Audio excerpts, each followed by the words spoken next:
Any argument on this particular witness before I go ahead and make a decision? Mr. Adams? Yes, sir. Just very briefly on behalf of Mr. Williams, the issue before the court is whether or not he should be qualified as, if I'm correct, I think the state is moving to qualify him as a forensic video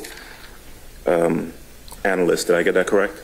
Yes, sir. Forensic video analysis. I would say to the court, Your Honor, based clearly upon the responses to the questions put before this witness, and in consideration of the Daubert standard and Rule 702, that this witness is clearly not qualified under that standard.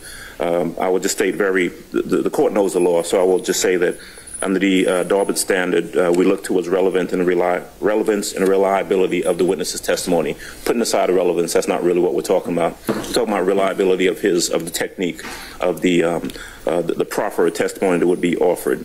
And although 702 and Daubert is somewhat flexible, it's geared towards scientific validity and the principles that underlie a proposed submission, in this case, a video enhancement.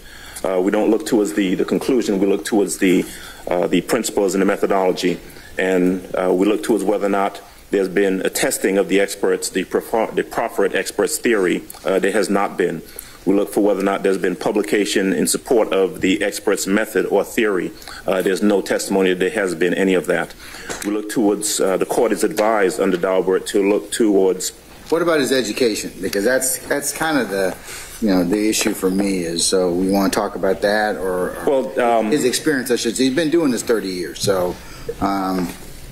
Education and experience is factors that the court can look to as well, but and I heard the witness testify that he has testified in regards to video enhancements upwards of 50 times. Those 50 testimonies could all have been improper. They could have been wrong because the methodology has to be tested. They could all very well have been done under the Harper standard, which is no longer the law in the state of Georgia. The question before the court is whether or not this witness meets the Daubert requirements, and I would say to the court that simply looking at the responses to the questions, both on direct and on cross, or on voir dire, that he does not.